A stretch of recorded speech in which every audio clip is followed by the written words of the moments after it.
રથયાત્રા પૂર્વે ગજરાજનું medical checkup કરવામાં આવ્યું હતું। હાથી સંપૂર્ણ સ્વસ્થ છે કે નહીં તેની તપાસ કરવામાં આવી હતી।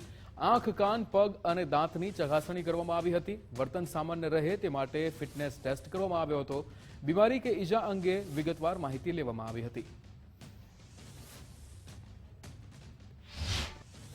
ભગવાન જગન્નાથની 149મી રથયાત્રા પહેલા ગજરાજનું જે મેડિકલ ચેકઅપ છે તે કરવામાં આવી રહ્યું છે। હાલ મંદિર પરિસરની બહાર આવેલા હાથીખાનાની અંદર સ્પેશિયલ મેડિકલ જે ટીમ છે તે પહોંચી છે અને જે ગજરાજો છે તેનું મેડિકલ ચેકઅપ કરવામાં આવ્યું છે। ઉલ્લેખનીય છે કે ભગવાન જગન્નાથની રથયાત્રાની આગેવાની જે છે હંમેશા ગજરાજો કરતા હોય છે। આ વખતે પણ 18 જેટલા ગજરાજો છે તે જે છે રથયાત્રાની જે આગેવાની છે તે કરશે।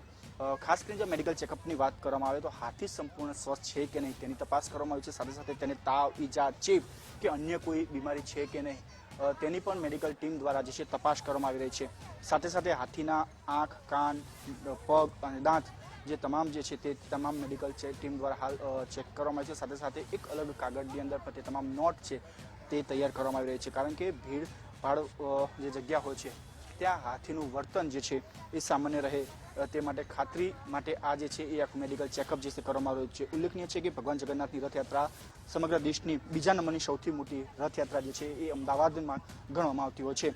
ત્યારે લાખોની જનમેદની જ્યારે આ રથયાત્રામાં જોડાતી હોય છે ત્યારે હાથીઓ પણ આ રથયાત્રાની આગેવાની લેતા હોય છે।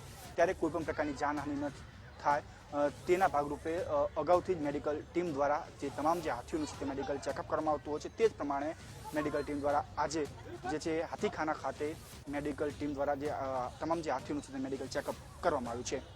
કેમેરામેન વિજય સાથે રાહુલ ત્રિવેદી, ગુજરાત ફર્સ્ટ, અમદાવાદ।